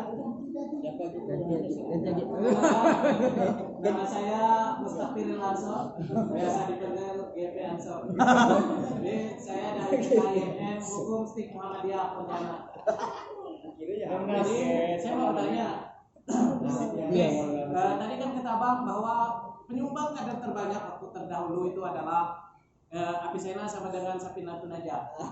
Tapi kita tahu bahwa Safinatun Najah ini bawa 1 tahun ya kan? Belum sampai 1 tahun bahkan. Itu mengapa bisa sampai vakum gitu selama itu dari yang abang katakan tuh? Nah gitu, supaya jadi pelajaran buat kami, takutnya hukum kayak gitu. Jangan lah. Nah, gitu, jangan sampai mendapat. Siapa tahu gas menang TV. Gitu kan. Hukum sih panjang umurnya, nggak mungkin sampai gitu. Boleh enggak?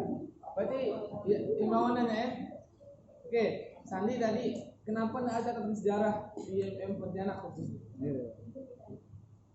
Ada statement dari Bang Fadil, dia menantang kader-kader IMM untuk membuat satu tim untuk mencatat sejarah-sejarah pergerakan IMM, dan dia akan ngasihkan link-linknya kemana saja yang harus kita cari, orang-orang siapa saja yang kita temui, bagaimana IMM itu terdahulu, dan mumpung masih ada orang-orang masih hidup, dan beliau menantang kader-kader IMM. Kemarin saya pernah mengiyakan, saya mau coba, namun saya tidak punya tim dan akhirnya hilang semangat tengah jalan. Memang tidak ada catatan sejarah secara punya buku, ya. Karena tadi budaya kita bukan budaya yang baca dan menulis, tapi budayanya aksi, budaya ngomong. Tapi ngomong-ngomongnya hilang, nggak nambah-nambah, ngomongnya hilang.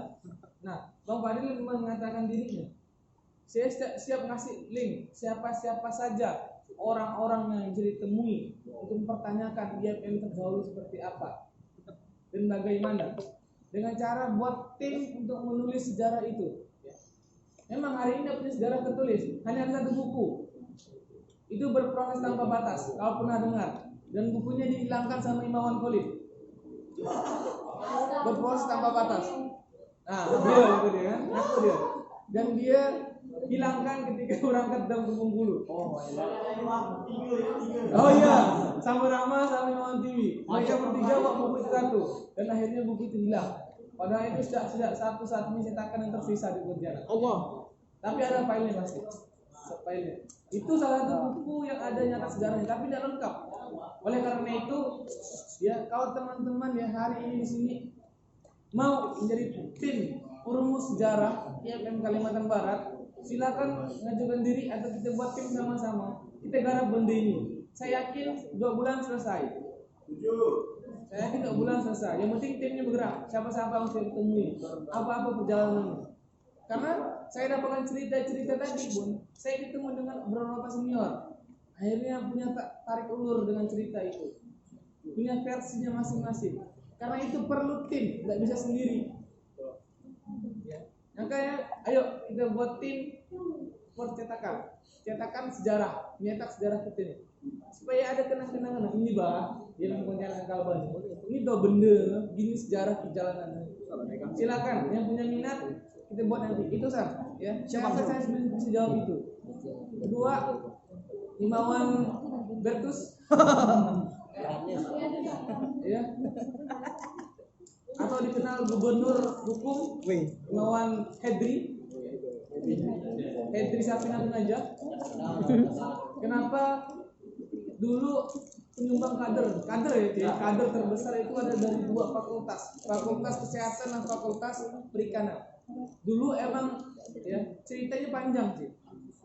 Pada tahun 2012-an fakultas terfavorit itu FKIP dan ilmu kesehatan. 2. Sebelum itu terfavorit atau perikanan.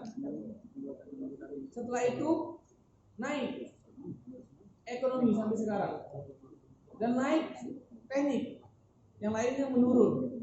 Perikanan menurun, FKIP menurun, kesehatan menurun, PAI menurun. Ya. Dulunya yang ramai masanya itu adalah PAI, FKIP, ya, kesehatan, perikanan, gitu. Ekonomi dikit, 19 orang. Ya.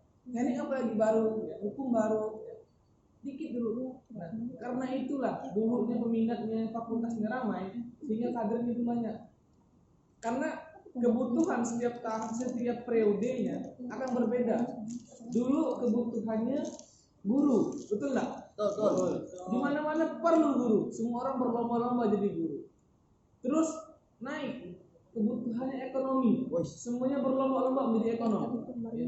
Terus naik kebutuhannya teknik, kebutuhannya media, informasi, informatika, naik teknik.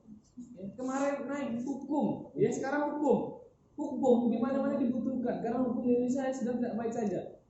Ya, jadi bergantian dan yang lainnya akan terlupakan.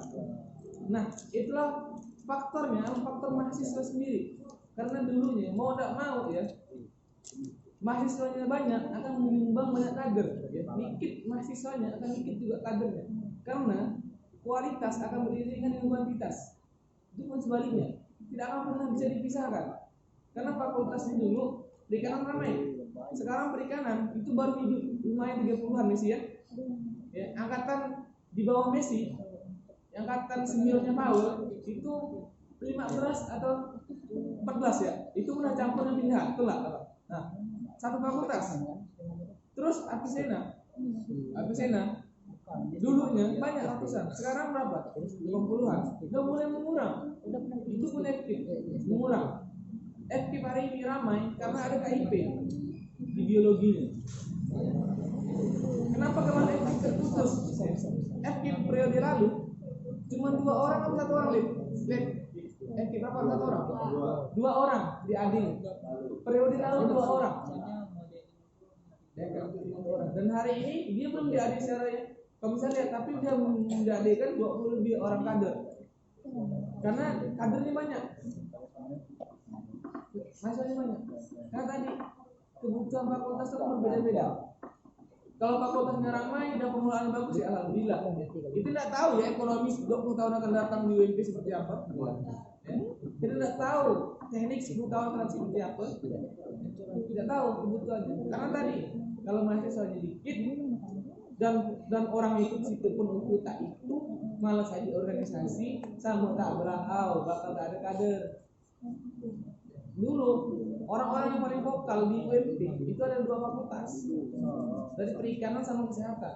Orang paling vokal di UMP dulu. Sekarang alhamdulillah mulai lagi pencariannya sudah berjalan.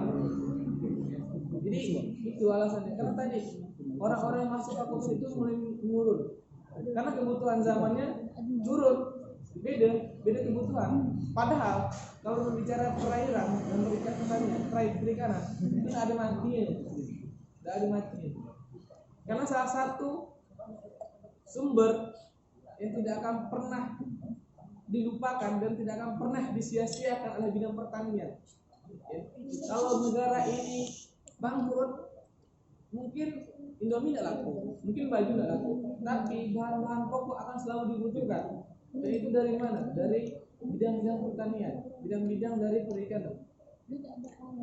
Kalau teman-teman sadar ya, misalnya negara ini bangkrut, resesinya 25%, semua komoditi ya, akan hilang secara perlahan. Nikel tidak berharga, tembaga tidak berharga, batu bara tidak berharga, ya, jasa teknik tidak berharga, jasa ekonomi tidak berharga, karena tidak ada yang diolah. Tapi pertanian dan perikanan akan selalu dibutuhkan buat konsumsi. Karena itu komoditi tidak akan pernah mati. Kalau dipikir-pikir, tapi orang kan banyaknya mau kerjanya enak, angan-angannya enak. Itu yang buat hari ini komisariatnya perlahan menurun. Tapi kenapa Apisena dan yang lainnya mulai menurun? Karena saya salah tadi, saya bukan menyalahkan komisariat, tidak. Saya menyalahkan beberapa orang-orang yang merasa menutup dirinya. Jadi teman-teman yang hadir hari ini, ayo terbuka silaturahim, terbuka komunikasi bersama komisariat. Kalau merasa berat di komisariat sendiri, ngobrol dengan komisariat lain. Ya, ngobrol dengan pimpinan cabangnya, ngobrol dengan tokomnya, buat meringankan bebannya supaya tidak ada matinya atau vakumnya komisariat lagi. Ya, saya rasa itu ya. Dan lumayan udah panjang diskusinya, hampir 2 jam. Ya. Udah mulai berkeringat gak saya, karena kipas masih berkeringat ya. Mulai panas ya, teman-teman kayak udah mulai sayup. Atika udah miling sana, miling sini. Kedua-duanya Atika satu, tapi Atika dua minum sini ya. Rijal ayam pun udah mulai tengah-tengah tuh kayak ayam, mudah-mudahan. Jadi saya rasa itu yang saya sampaikan ya. Oke, terima kasih. Itu gimana? Ada yang mau bertanya lagi? Ya, boleh dimoderator. Terima kasih untuk moderator yang bertanya. Terus saya akan memberikan kesimpulannya. Jadi di diskusi malam ini sudah dijelaskan panjang lebar ya oleh Bang Ari gimana perjalanan dan perjuangan IMM itu dari dulu sampai sekarang. Jadi IMM itu tidak langsung terbentuk, tapi selama 28 tahun baru di ACC. Ya,